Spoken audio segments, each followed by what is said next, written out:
Hi, I'm Danielle Gagne from Commercial UAV News, and today I'm talking with Melanie Guittet, co-founder and Chief Business Development Officer of INVOLI. Hi, Melanie. How's it going? It's going well. What about you? Doing great. So my first question today is, what got you into drones? That's a very good question. It started around three years ago with my fellow co-founders. This great adventure in INVOLI with this exciting goal of enabling the drone to safely fly alongside manned aviation. And I had been working previously in the field of energy, of IT, and aviation.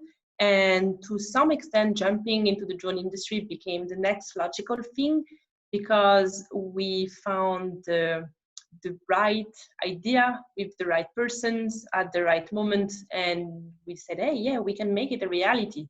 And that's how INVOLI was born, and this is how I got into drones, and this is where we are at the moment. Really exciting. So what is your role in the drone industry? What do you imagine that to be? So I'm the co-founder and the Chief Business Development Officer at INVOLI. Maybe to give you just a little bit more into what we are doing, we are a leading surveillance data provider, and the goal is to enable safe drone flight.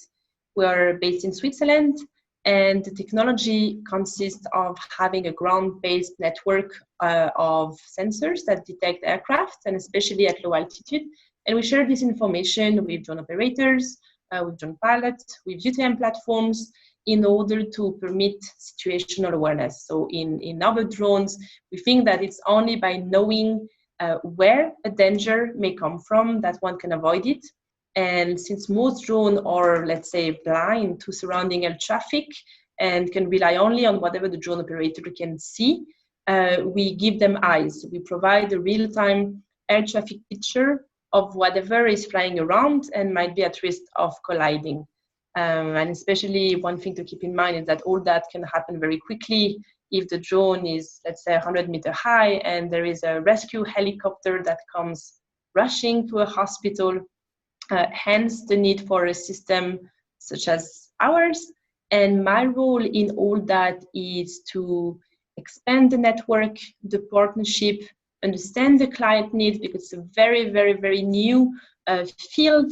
Nothing is set up in the ground yet, so it's a matter of discovering what the client needs, how it can be aligned with regulation, and how we can transform that into something profitable. What are you most looking forward to seeing happen in the coming years? I think one thing that I'm really looking forward to see is drone accepted as a part of maybe not only of the daily life, but as something that can be a beneficial tool for many, many industries and not a weapon or something scary. In the past years, drones have been a little bit tainted by the military specter of attacks, of a lot of very difficult things. So I'm really looking forward to see that also the positive parts can be understood and accepted as something obvious also to the general public, and to see all the positive side that it can bring to our lives and to the industry in general. I'm looking forward to that too. So what are some of the challenges you've had to overcome working with drones? I think one of the main thing comes back a little bit to what I said is public acceptance.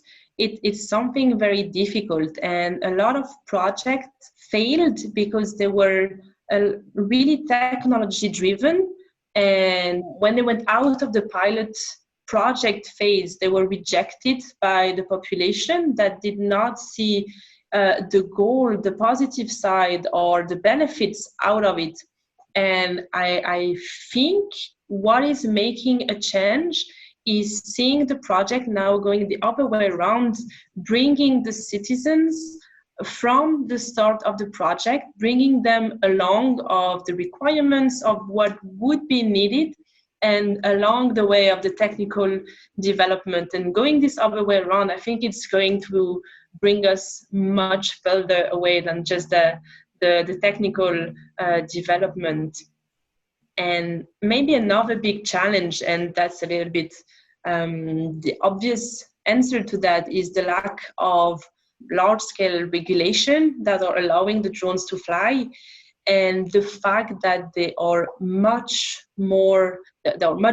slower than the technology advances.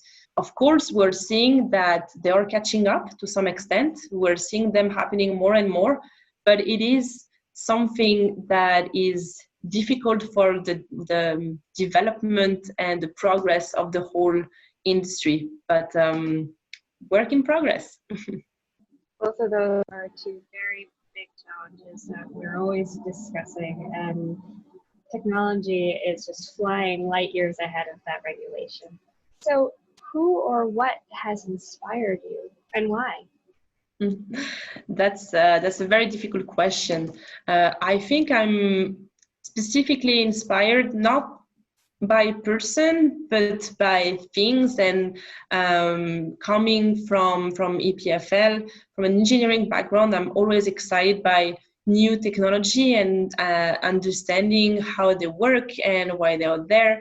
And this is really something that is driving me a lot, and understanding how they can be applied to the greater good, to the everyday lives is super exciting. And along with that, finding inspiration also on something more artistic, and this bridging of the two sides is something I see very useful also from a professional perspective, bring some kind of new light to the daily work. And how has the industry supported you and has it enabled you to get where you are today? I think the good thing is that the drone world is small enough and in a position where creating the whole ecosystem is working at the moment.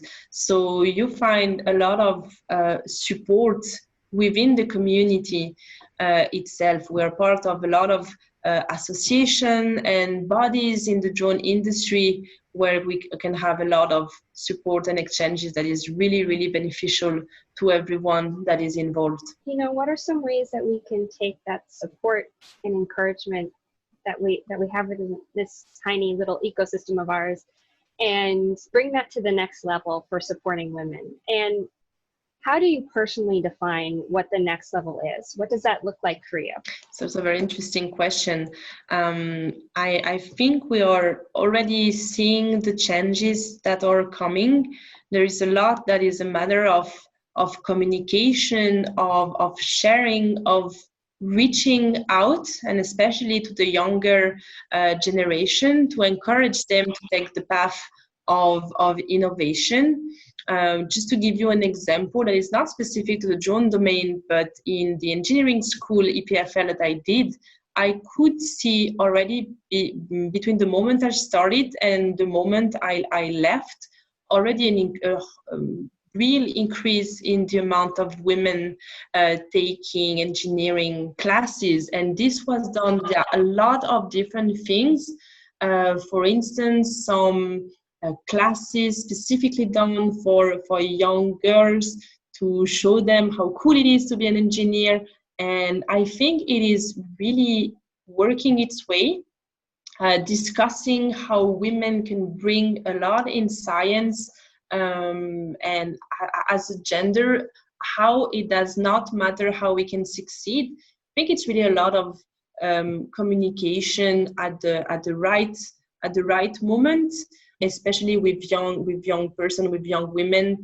This is a message that should be shared, transmitted, and by a lot of different persons. If it comes only from the women saying to other women, I think it will not be sufficient. It should be something that is shared by an overall majority of persons and should reach the ears of the young girls on time to make them aware that this is something that they can absolutely pursue if they want.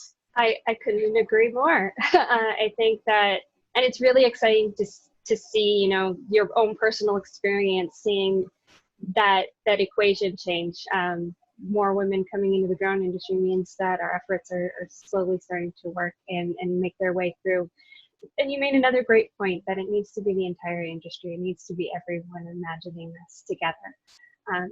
So finally, what are some of the things that we could start doing today to get more women into the drone industry in the future? This is also a very good question.